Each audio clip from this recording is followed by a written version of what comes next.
drink all this shit. Hey everyone, we are live. It is 9:30 on a Sunday night. My name is John Edwards. With me as always is Zeke Baker. Say hello, Zeke. Hello, Jesus. You got to talk into a microphone. Well, it's distracting. I know, we're moving up in the world. We are the Dad's Drinking Bourbon, and we are here to drink with you.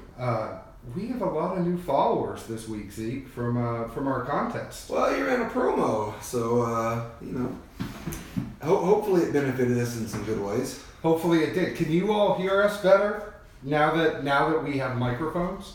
Or possibly worse, depending on how you pick up a southern accent. I know.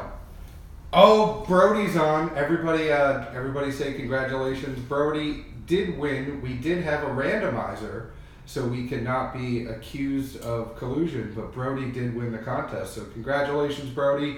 Thank you for playing. You'll have to let us know whether or not you want a Stag Junior or an E.H. Taylor small batch, and we'll get that out to you.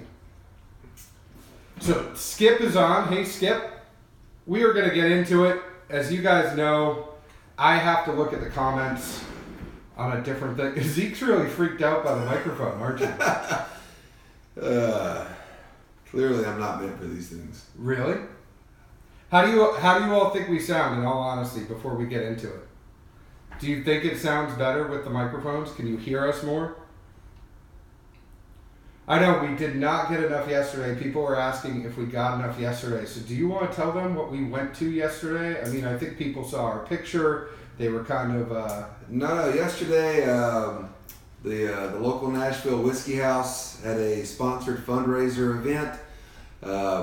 It started out as a barbecue cook-off. Due to weather and some other circumstances, it ended up being more of a chili cook-off with some barbecue involved.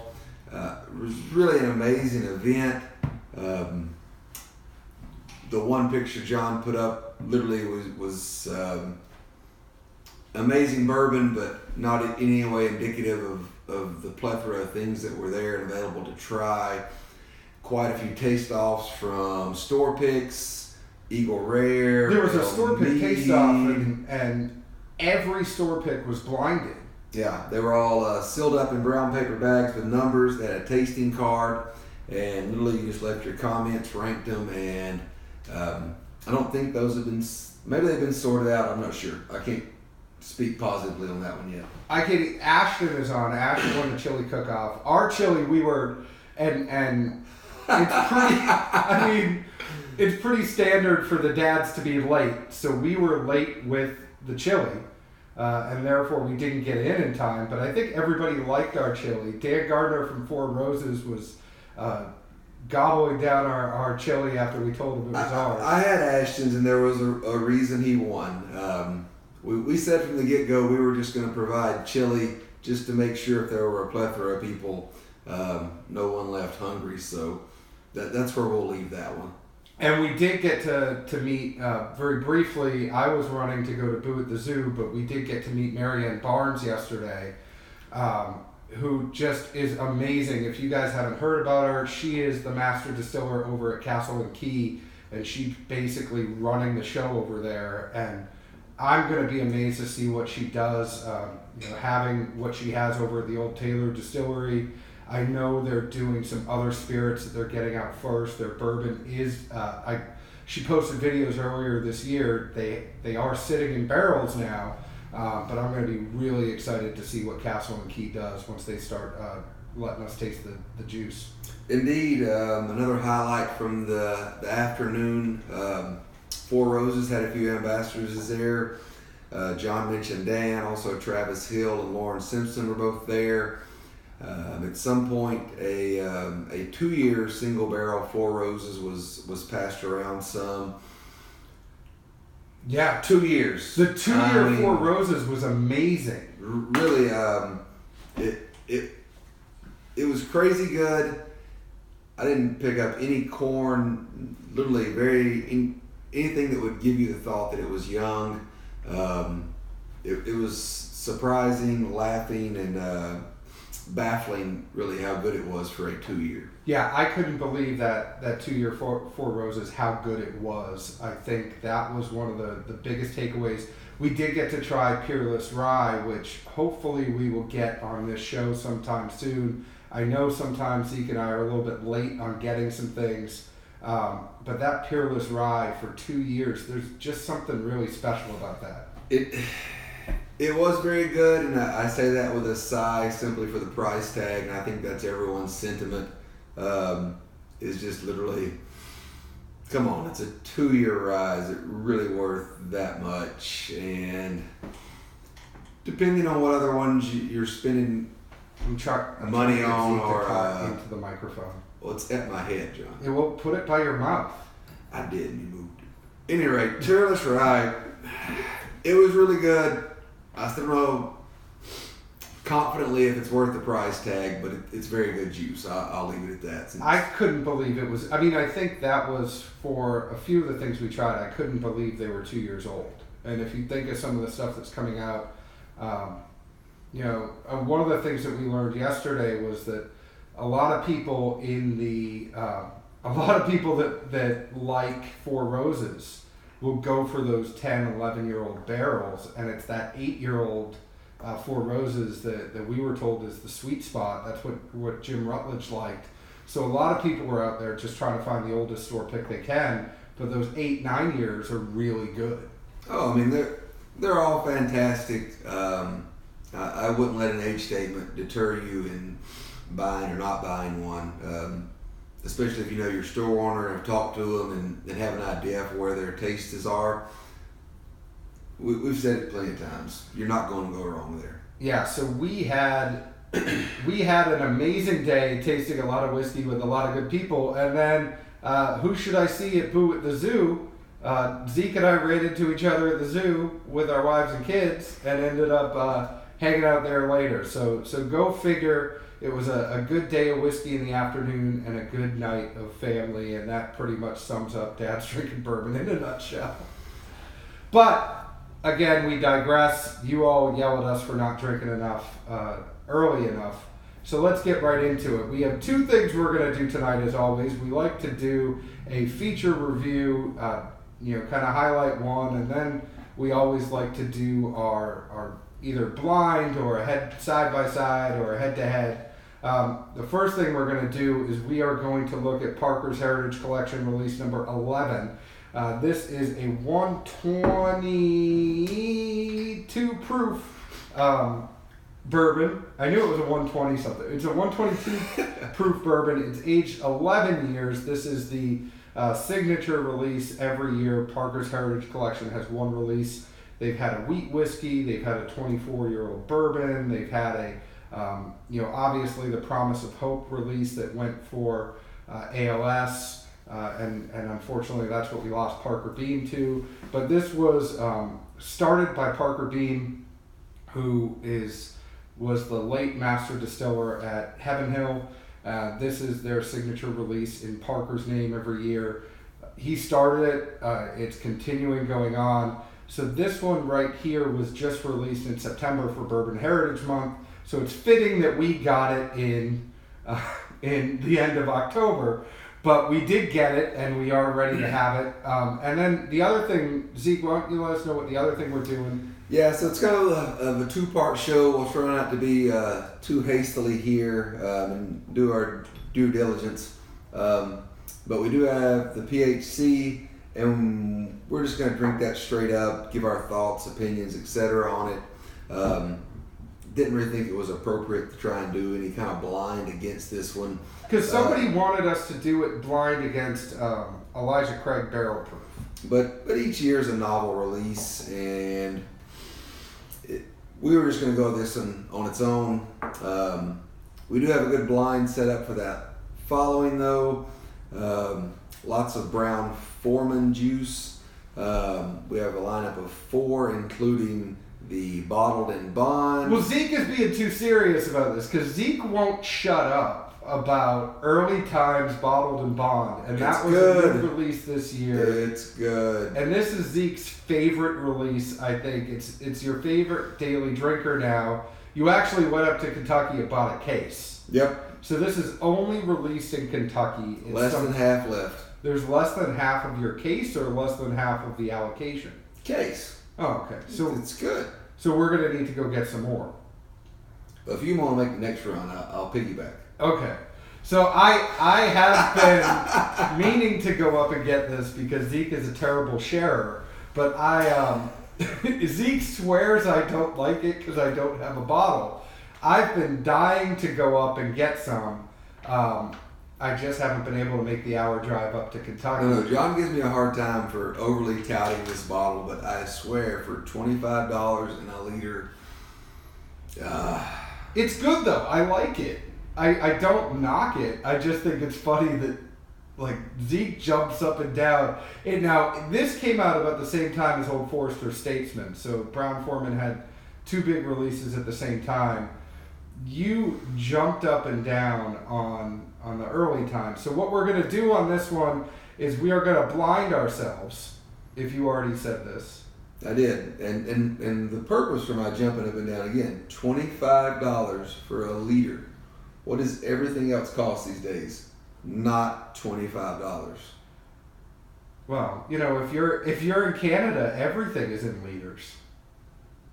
I don't even know what the currency is for that, John. I'm not that smart. Oh, it's like a pound or the au revoir? It's a unit of measure. They have the Canadian dollar. It's the CAD is the abbreviation. But yeah. What did you tell them? Southerners don't go that far, John. Sorry. Did you tell them what the extra special thing that we are blinding ourselves? No, you cut me off before I got okay, go ahead and finish. All right, so we've got Old Forester Bottled and Bond, also 100 proof bottled and bond, obviously. The Early Times, which was already mentioned. We have Old Forester Single Barrel. It was a local single barrel pick by Cork Dorks. And last but not least, we were able to source out a sample of this year's Old Forester Birthday Bourbon, a 12-year release in very limited quantities. And we just want to see where it ranked as far as recent releases. Obviously, it has a 12-year age statement, so the distillate's probably not quite in the same bunch. But, you know, we always like bang for the buck, and should you run yourself in circles chasing something down, or drink something you can find readily available. I have a feeling some of this stuff is going to taste like bananas. Just that is the signature Brown-Forman. Bananas? Yeah. Okay. This bourbon is bananas. John, no. No? No. All right, so let's go ahead and start. What are you drinking on the side there? Well water. Oh, Weller water? No, well. Oh. It's got minerals in it. Is that why it's brown? Hey, you never seen well water you put in the sun, it turns it brown because of the minerals. No. You learned that growing up in the South, John. You got to get your water checked at this house. No, it's good for you. It helps the bones and joints.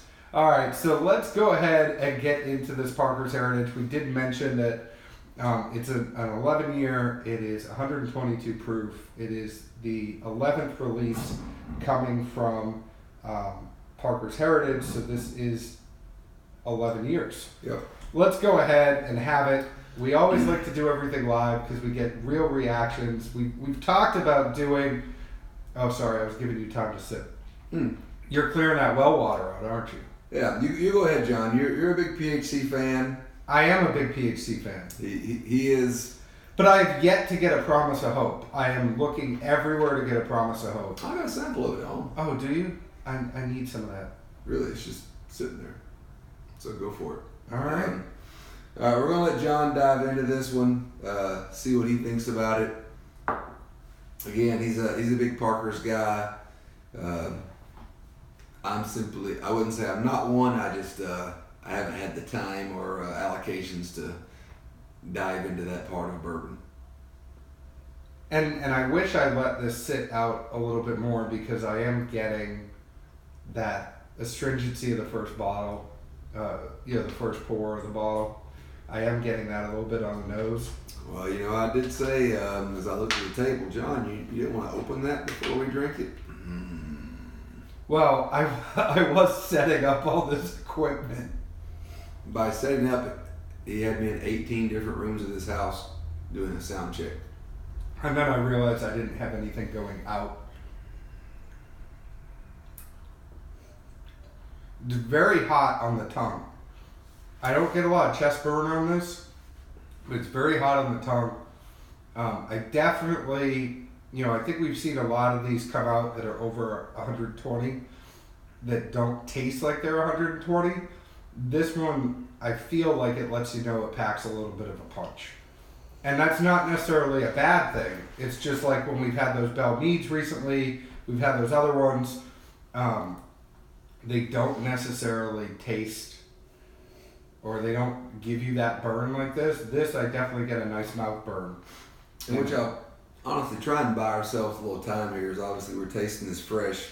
So yesterday, one of the random bottles I managed to get a taste off of was a Koval out of Chicago, 4 grain. What do you think about that? Because I have heard terrible things about. I've had it before, and it didn't stand out as being bad in my mind.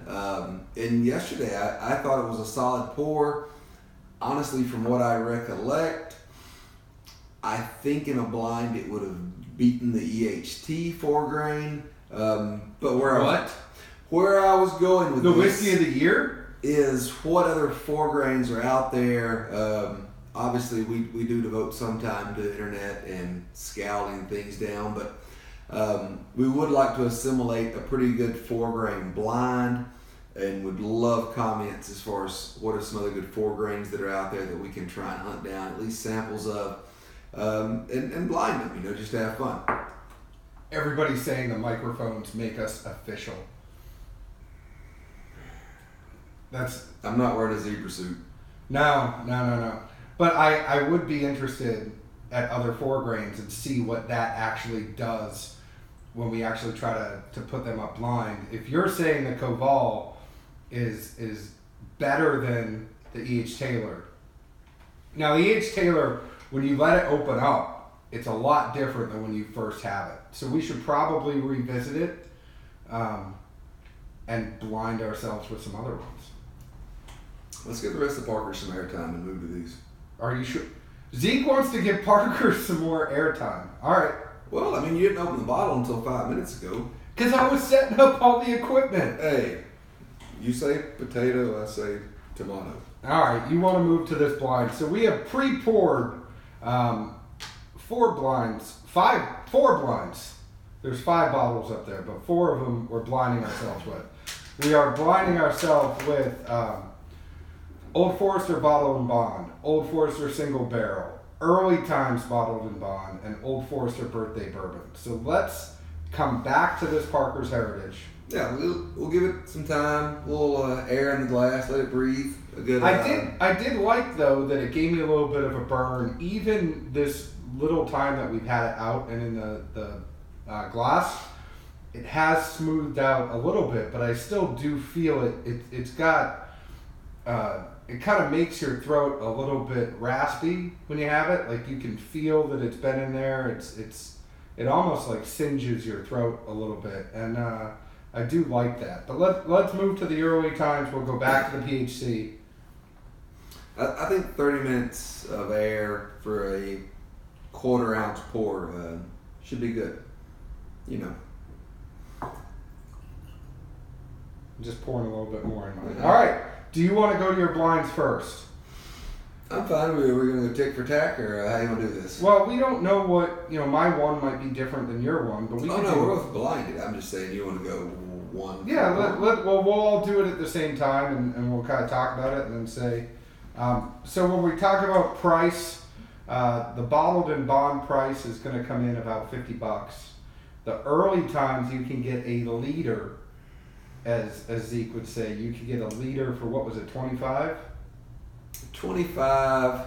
If you buy a case, you'll get it for less. You might have a little more of a tax, but honestly, it's solid. The Old Forester single barrel will come in about 50, and that's even being a store pick. And then when you look at the Old Forester Birthday Bourbon, I think that's what, 139 or something like that. It keeps climbing. We try not to let price dictate anything, but it does need to be in the equation. Also, availability. We also considered putting OF 1920 in the blind, and decided just to waive it.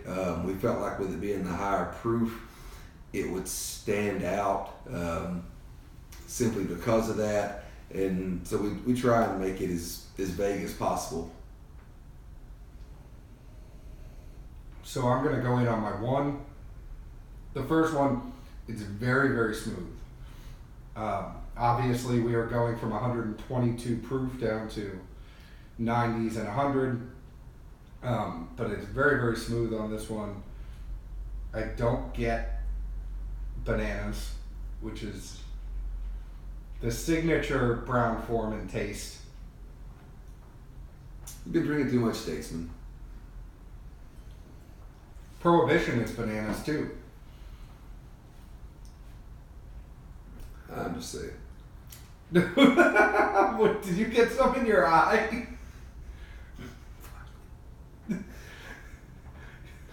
This obviously is not going to be a family show tonight. Jesus. Sorry, I'm blind temporarily, but. So this first one, I think, did that splash up at you? Is that what happened? Right.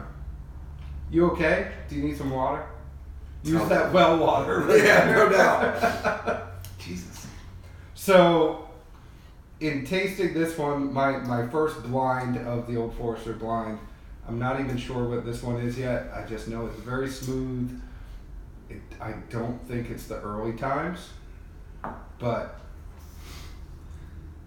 the first one I've got, the nose on it does give the bananas you allude to.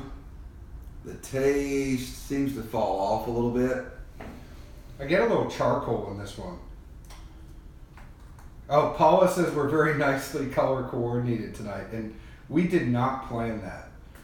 I was just wearing blue because Kentucky beat Tennessee, so I wore my blue Kentucky bourbon shirt. Yeah, I mean, there's only maybe not even a handful of Sundays that John can wear blue and feel good about how Kentucky did the day before. So I expected like a full-on blue suit, a Kentucky hat, maybe even a banner in the back corner or something. I mean, well, you know. Well, plus we are in Tennessee. This is your week to really just rub it in. It is, but I feel bad rubbing it in this week because they are so bad this year. I wouldn't. You would? Well. Have you been to Knoxville? Because I have. I think we try to avoid Knoxville as much as we can. But, I mean, what else are we going to say? Zeke's Georgia Bulldogs are going to be number 2 in the nation after this week. And I can't wait to see them go up against Alabama. I think that's going to be a heck of a game. It's pretty much a done deal, so we'll see. The So, dogs is hell, don't they? Now, Kentucky is not that good. Ashton's asking if Kentucky's that good or if Tennessee was just that bad. Kentucky is not that good, despite the 6-2 record. They really had a couple of games they should have won. They should have beat Florida. If they beat Florida and they were 7-1, imagine they were so close, multiple games, and not been a football tangent. But it is the South, and most folks do get excited about it. But Kentucky could very easily be much better. So I said it the best as someone who played football and you see them get in the huddle. I think that was the worst thing for me is that Florida game. Florida was pumping each other up. Kentucky looked a little bit scared in the huddle, even though they had the lead in the fourth quarter. So that is something for me. Ashton, when you look at that, Kentucky's just not. They're still going to probably go to the Music City Bowl or one of those bowls. Nashville loves getting them here because they just boost up the economy. And then once you get into bowls, it really goes into economics and what teams travel if you really get behind all of that. Not to tangent into my former sports radio career. But, I think it'll end up being something like they'll go to the Independence Bowl. They'll go to they're not going to get to any of those. They're not going to get to the Peach Bowl or anything like that. So we'll see what happens. I mean, they are 6-2, but they got some tough games coming up. Anyways, moving on to number 2. Have you got past number 1? We are not drinking at all. I got it in number 1. I saved a hair to revisit in case I need to check myself, so to speak. I would say the first one, I definitely got the Brown-Forman nose. I thought the taste fell off a little bit. But it wasn't unenjoyable. The second one, it's just very smooth. In thinking about this, I'm not getting a bunch of taste from this one. And if you look at the Old Forester single barrel, that is a 90 proof. We did not come up with fun names for our samples tonight. Somebody's asking us. And we started realizing that got very, very confusing to do that. And regarding the proofs, obviously the two bottle and bonds are 100. The single barrel and the birthday are both at 90. So pretty much all in the same ballpark, or should be.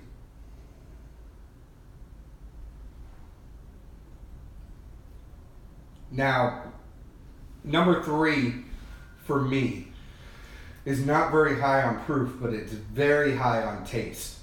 I have a feeling, I just have a sinking suspicion that is going to be Birthday Bourbon, because it is one of those things. It's very, it's very mellow when it goes in your mouth, but it's a flavor bomb. Number 2 for me, I'm thinking, is a single barrel, because it's 90 proof. I don't really get a lot of taste. Now, that Old Forester single barrel, that was Zeke's daily drinker before Early Times came along. You really liked that one there. Yeah, I'm half the price. It is half the price. No, Early Times is half the price of that Old Forester. Yeah. Even though you had, granted, we use our own numbers, but John tried 3 as his second pour. I tried 2. No, I already had 2.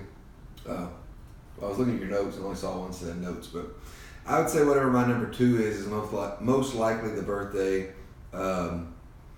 Very vibrant nose. The taste is thin, but lots of flavor, very unique, especially compared to everything else in the lineup. And a finish that is still just lingering, as opposed to these other ones not really hanging around that often. Again, it is 12 years. The bottle and bond should be 6, correct? Yep. And the single barrel doesn't carry. Well, the early time bottle and bond, I think it's 4. Okay. So those bottle and bonds, they at least have to be 4 years. Okay. So it's going to be one of those. It's going to be 4 years. So a much better age statement with the birthday. I would say that's it. It lingers a lot longer. Yeah. I've gone through all 4 of them. Jesus. Well, I knew we have to. I could talk more football if people want me to. I doubt it. No, people don't want me to. But I think with this one, what I got is, when I got down to it, those I think the Old Forester Birthday Bourbon and the Early Times are probably the closest with each other. Watch that be something else. I think they could kind of be interchangeable. Out of my 4, I think the Old Forester Bottle and Bond was the first one. It tasted very thin, which wasn't necessarily a bad thing, but I didn't get a lot of flavor behind it.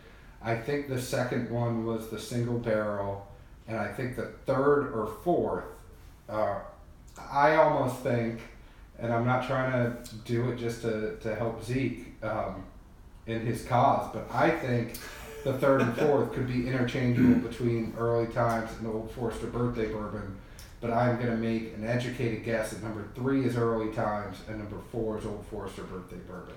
Now, I think if I were wrong, and I'm going through all of the things right here, if I were wrong, I would switch the Early Times to number 2 and have the single barrel be number 3. So I think that's where I could go wrong with How'd this. you get through all these that quick? I was doing it while you were talking. I don't talk that much. You're the long-winded one. I am the long-winded one. Everybody says you need to talk more too. Well, I think so. We also had, guys, just a little funny story. We did get some messages from more than one person this week that were saying that last week Zeke's face wasn't lit well enough. So we did put a light by Zeke's face so you all could see him while he's drinking. Zeke's got better fans than I do. Whatever that was, Zeke didn't like it. See, that's why we need to have the light on. Everybody, I'm going to golf commentate Zeke drinking this. I'm really torn right You now. all need to talk very, very softly. And he puts the glass back. He's thinking. He's very pensive right now. And Zeke starts writing.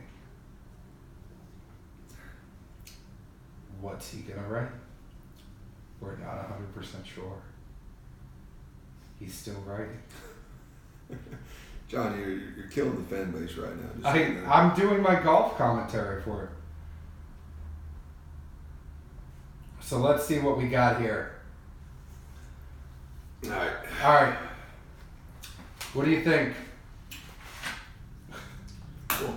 Everybody, nobody wants to know what we're drinking. All people want to know is what Paul is drinking.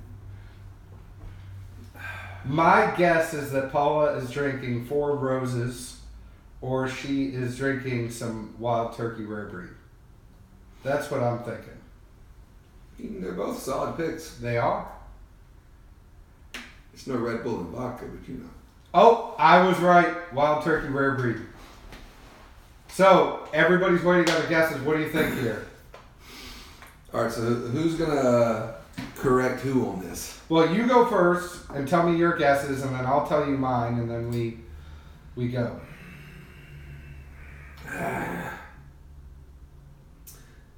2 I thought was Birthday Bourbon. I had down that it had a vibrant nose. It was thin, unique, and a lingering finish. 2 was Early Times. Yes. So 2 was your Early Times. But you got to give me all of them, so you know. No, I'm getting there. I'm just trying to sort this out. Because you might switch it in your head after I just read. Well, no, I have my one notes. before. All right, so 1, I had it was a Brown-Forman nose, but the taste was lacking, and I would have put it behind number 3. Okay, so what did you have for number 3? Number 3, I said was maybe a better nose than 2. Good flavor, but I felt it was flat. 4, I liked the least. The nose was in a range, but staunch taste. Number 4 was the Birthday Bourbon. So Zeke likes Old Forester Birthday Bourbon the least out of all of these. Number 1 is the Bottled and Bond Old Forester. Number 2 was the Early Times. Number 3 was the store pick Single Barrel, and number 4 was Birthday Bourbon. So, I think when it comes down to that, how many did you get wrong out of that? I think 1 and 3 were interchangeable. I really couldn't debate between. Wait, so you got them all wrong, and you're now Pretty you're much. defending yourself? No, I'm not defending anything. I had my notes, and that's what I tasted. I was just saying in my head originally that the Single Barrel and the Bottled and Bond Old Forester I kind of equated to the same, and that was honestly where the tastings were. If I had to pick, I would have put 3 ahead of 1 because I thought it had more taste, and the nose really kicked up a lot. The Bottled and Bond, you could tell it was a Brown-Forman nose, but it was nothing exceptional, and I put lacking taste. And number 2 was the Early Times, which you thought was the Birthday Bourbon that you liked the best. So now it's time for me to look like an ass. Sleeper awards right here, I'm telling you. So number 1 I thought was the Old Forester Old Forester Bottle and Bond. Yes. And number 2 I thought was the Old Forester Single Barrel. No, 2 is the Early Times. Okay. I wrote down, now look at this. I just want you to look. The first thing I wrote down and crossed out is I thought it was Early Times, and then I moved to Single Barrel. Number 3 and 4 I thought were kind of interchangeable, and if you remember what I said, if you play back the tape, I said, if I'm wrong, I think Single Barrel is number 3, and Old Forester Birthday is number 4. Nerd. I was wrong with that. Birthday was 3 and Single was 4. Okay. So I thought those were interchangeable. Those were the ones that gave me the most flavor. Yeah. Out of these. So Early Times was which number for me? 2? Early was 2, birthday was 3, and single was 4. Okay, so I think I want to go back now, knowing that Birthday Bourbon is number 3. I want to go back and let's talk about this for a minute, because everybody, I mean, this is going for $300 on secondary, which then begs the question. I mean, I have a 2016 Birthday Bourbon for my daughter for the year that she was born, because I know a lot of people will try and find, they'll try and find Blanton stump dates or things like that. I wasn't able to find a Blanton stump date. Zeke was able to find Willits, which, knowing Zeke, he was able to find Willits. It was the day he was born. Which is awesome. But I got a Birthday Bourbon, and everybody goes and trades a bunch for Birthday Bourbon, or buys it on secondary for a bunch. I don't know if I'm seeing the hype right now. No, and I know we both talked to multiple sources, on some group chats, some stuff we did on our own, but multiple places I had seen that from people that had had multiple birthdays that this was one of the better ones and really stood out to them, which also to me adds an extra layer of, so where does it really stand or rank? Now, I like it more now that it's opened up. I'm not just saying that because I think the nose opens up a little bit more, but the taste to me is still a little bit flat on the front. And then I get all of the flavor on the finish on it. I don't get a lot of the flavor when it first hits the palate. And all of that stuff, all the floral and getting some floral in there. The nose is very floral on this for me. I'm getting floral and spice and everything nice, but I don't get something that I would go spend. That I don't even know, just knowing now that the price of the regular one, it used to be $79. I think it's now over $100. I don't know if I would go spend over $100 for this. No, and honestly, anybody watching, I had no idea where John blinded these at, and I'm laughing to no end that what I thought was the most expensive was the early times. Which we don't always plan it like this. Like, this is how we would love it to be.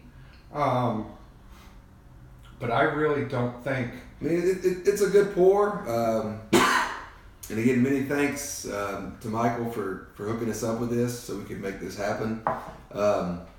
He's the man. But he's going to come here and do a show with us sometime, too. Considering now, like you said it on air.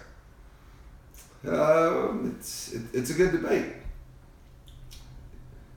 So what did you rank then? I mean, I guess you rank early times the highest. Yeah, like literally, I went in with my untasted perception being the birthday should kick anything else's backside, so to speak. The other 3 I'd had before, laughably thought I would pick them up right away and didn't. All of them are great juice. I'll never knock anything Brown-Forman, I don't think. But that's an interesting perspective for sure. I just revisited that early times, and I would say the taste and the nose and taste are more pronounced on the Birthday Bourbon, but it's not that much of a difference. It's more pronounced, but it is not, for being a fifth of the price. Not even it's probably a sixth of the price. For it being a sixth of the price of the Birthday Bourbon, I cannot justify paying that much for Birthday Bourbon. And I know sometimes we have to get stuff just so we can say we got it and tried it and had it on the show and we compared everything. But it kind of makes me think when I look at Old Forester, and I love their Whiskey Row series. I really do. The bottle and bond is good, but I wouldn't spend $50 for that bottle and bond if we didn't do that challenge. I don't think I'd go buy another one of that. I think I would spend on the early times. I think the single barrel store pick is still good. It's worth having a bottle of that in the cabinet, but I wouldn't waste my time with the bottle and bond or even the original batch. I love the Prohibition blend. Yeah. I love the 1920. The 1920. The 1920 is really good. Again, we talked about putting it in here. But the proof was just so different. We just thought it would stand out too much based on that. I will give a side note to 1920 from when we did the review with Statesman. I'd never noticed the banana in 1920 until we did the side-by-side with the Statesman. Yep. And then it was just day and night difference how much more prevalent it was. So I just realized I itched my ear and I forgot we were being recorded. It's better than scratching other things. Yeah, it is. But it's really fun to do these side by side, and you see what similarities exist, and also especially blind. Yeah, especially blind. Blind's the best way. The best part of the organization, the event we went to Saturday, the Whiskey House, they fully believe in blinds for everything, and we support and follow that. You can look at a label and maybe convince yourself something is what it isn't, but when it's blind, that just does it all. So I think in looking at this, I would probably put, I mean, I know what we ranked, right? But the early times number one. And I know that makes Zeke happy to no end. Blind, if I was doing it blind, I would probably give the Birthday Bourbon a little bit of an edge. Because I called out, I thought, when it comes down to me, you throw out the Old Forester bottle and bond, and then for me it was a crapshoot as to which one I was going to pick out of the single barrel early times or Birthday Bourbon. And that is right in line with how I wrote it down in my notes here. I think knowing now what they are, I would still put early times number one because of the price. I would probably give the edge in taste and nose to the Birthday Bourbon, but not enough that it justifies a 6 times price increase. No, it's one of those things where if you want it for other reasons, nostalgia, etc., as John mentioned, in that realm, if you have a baby, in that realm, there really isn't a price. It's what you want, and we're all meant to have those things. But if you're just looking at it as a drinker's perspective, that's probably a much bigger difference. So going off of that stuff, I think we kind of agree, right? Early times number one, Birthday Bourbon number two, single barrel number three, bottle and bond number four. Yeah, even though I will still say that my first impression of the Birthday Bourbon was like least. Oh, so never mind. You put it fourth. That's me. So I think it's the age, and maybe he didn't breathe enough. I don't know, but the kicker for me would be that the nose was in the Brown-Forman range, but something about the taste to me was staunch. Staunch. It's the word that came to mind, sorry. All right, so let's go back. We've let the Parker's Heritage breathe, and we do this show live, so a lot of the stuff is off the cuff, and we change course and direction all the time, and that might frustrate some people, and some people may get a kick out of it, but we are going back to the Parker's Heritage that we thought we were going to do first. Well, we did it first, but John was preoccupied. I don't know what he was doing, but he forgot to open the bottle. It does have an 11-year age statement.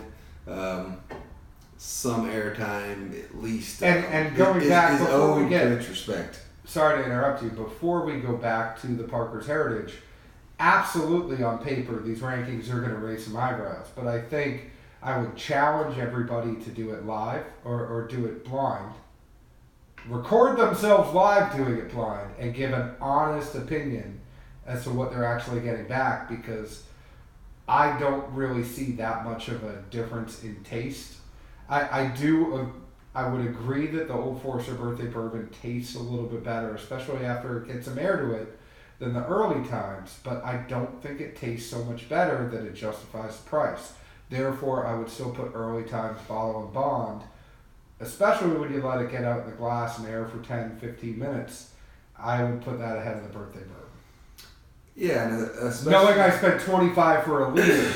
and especially if you are pouring for friends, which is always a variable word, but some friends have a better bourbon palate than others.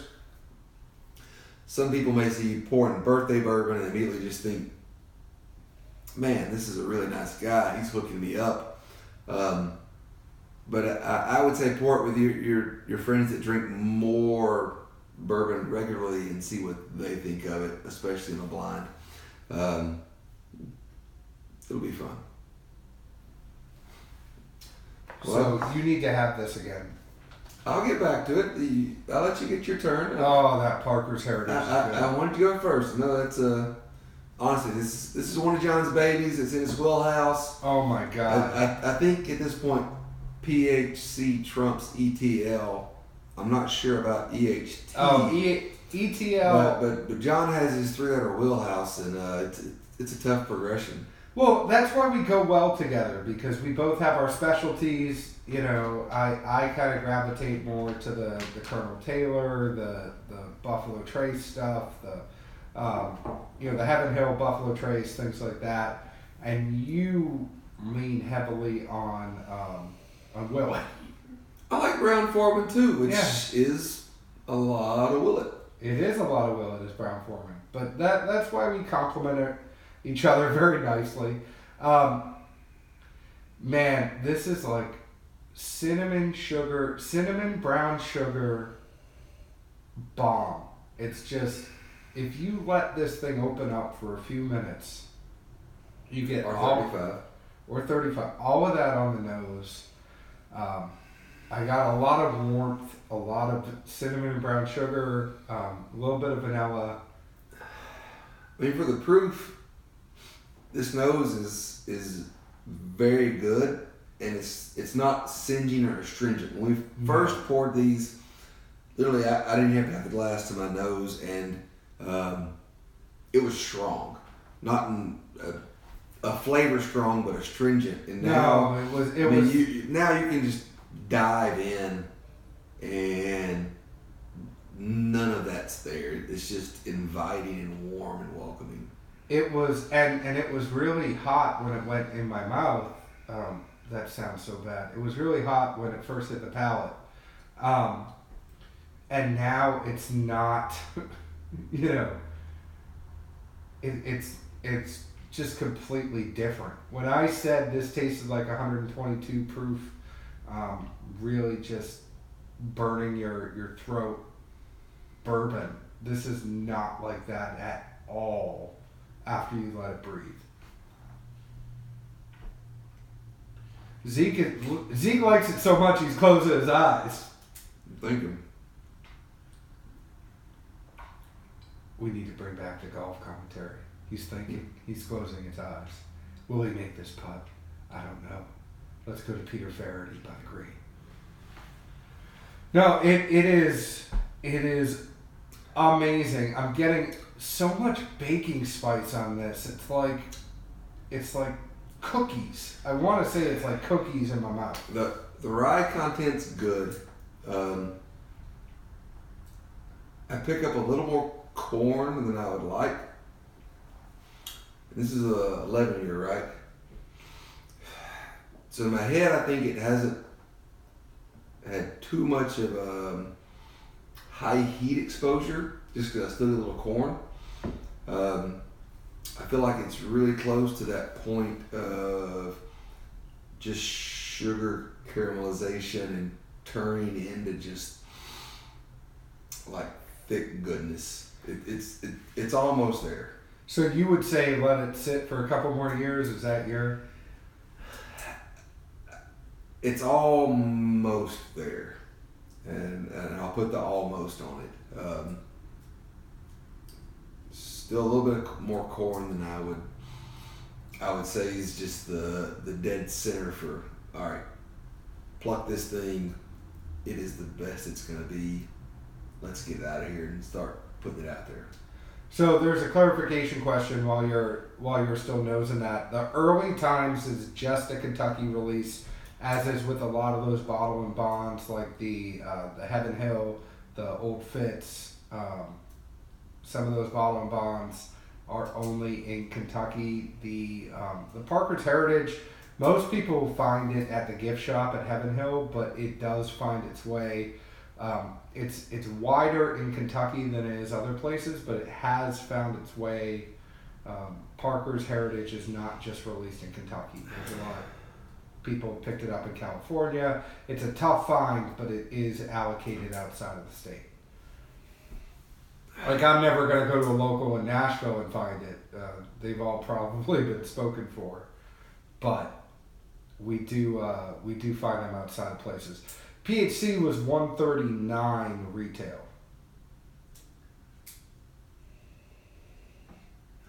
I mean, honestly, really good nose.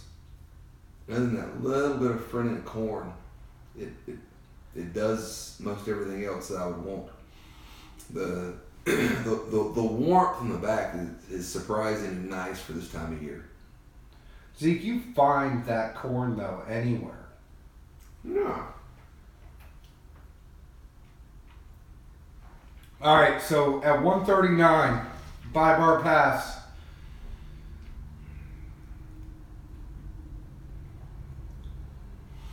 What do you think? This is what it all comes down to. I'm 50-50. I like cash drinks. So you'd bar it. I don't want to put words in your mouth, but you get it at a bar.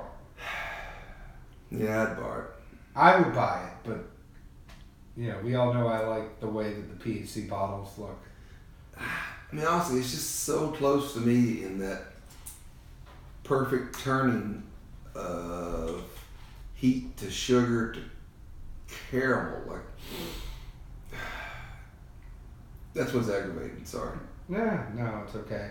We only have a couple minutes left. Tarak says 50-50 is a buy. That's going to do it for us. Make sure you go find us on Twitter at Bourbon Dads. Like our Facebook page, please, at Dad's Drinking Bourbon. We are obviously on Instagram at Dad's Drinking Bourbon.